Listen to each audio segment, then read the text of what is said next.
Thank you, Dave, for such a wonderful introduction. Thank you also to the co-chairs of tonight's ceremony, Bob Callett and Hank Lodge, plus all the directors and members of the Bristol Sports Hall of Fame.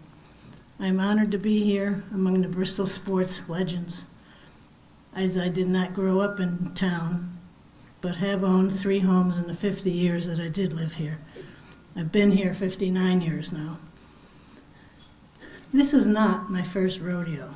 I grew up in Hingham, Massachusetts, and was inducted into their Hall of Fame in 2011. I was fortunate to have gone to Hingham High School, and my freshman year got to play girls varsity sports. This was in 1957. We had field hockey, basketball, softball, and tennis. Bristol started girls' sports in the late 1960s. I think Joanne Galati, you're here, I think you did all that.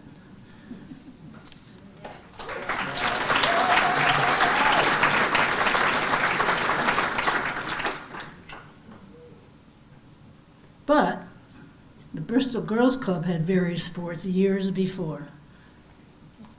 A month ago, I was at the second Hall of Fame ceremony in Seymour, Connecticut. My late husband, Russ, was inducted, along with his cousin and his best friend's brother. Tonight is my turn again. How does a young boy or girl get involved in athletics and sports? In my case, my dad was a PE teacher on Long Island. Eventually, he went into sales, and that's why we moved to Hingham. My mother was a librarian and always said she raised 2 boys and a tomboy. Thank you to both of them for their teaching, their lessons, and making my 2 older brothers play with them in ice hockey at the pond nearby, basketball and softball in our yard, etc. I had to groom our horse and muck out the stall, gather the eggs. They taught me how to fish, but I drew the line at trapping and skinning muskrats. I graduated from high school in 1961 and went on to Syracuse University, where I majored in PE and recreation. Just as a sidelight, in football, I got to see Ernie Davis, Floyd Little, Larry Zonka, Gail Sayers when Kansas visited Syracuse. And in basketball, Dave Bing, first person I ever saw dunk a basketball, and his backcourt partner, a walk-on at Syracuse named Jim Boeheim. At Syracuse, they didn't have any sports for girls either, except intramurals. So I did synchronized swimming, gymnastics, and 10-pin bowling. I only did candlepin bowling growing up in Massachusetts. Your fingers go in the ball? I started at the Girls Club in September of 1965 as a PE director and synchronized swimming coach. I adored all the girls and thought of them as daughters. 8 of them are in the audience over here, and that was from 50 years ago. Ann Degnan was on the other end of the pool, and between the 2 of us, we taught over 500 girls a week in swimming.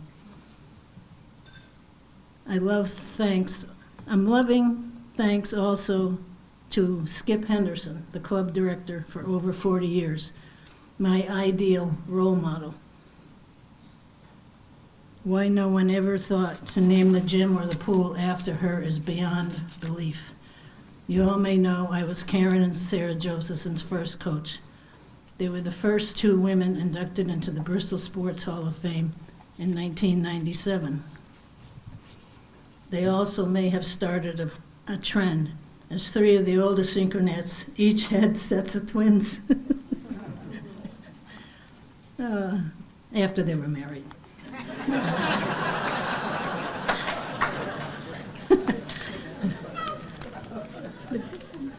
Like I said, my past swimmers are in the audience, and 3 of them, their mother came too. And she was one of the mothers that was always behind the girls and supporting them. Thank you, Mrs. Sweeney.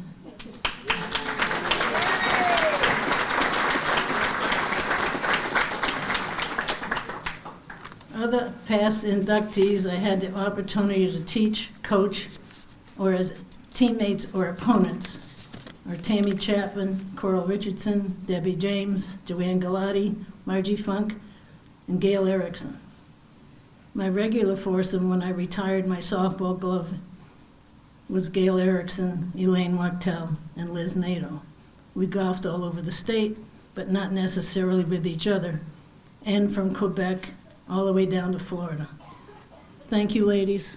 I don't know where you are. Oh, there you are. In conclusion, if you have aspiring athletes, tell them to practice like they've never won and to play like they never lost. That's one of my better quotes.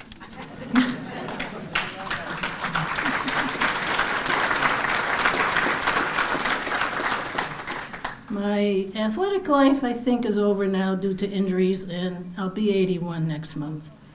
I just hope and hope that I can breathe and not topple over when putting on my pants. I am Beth Rotko, and I approve this message.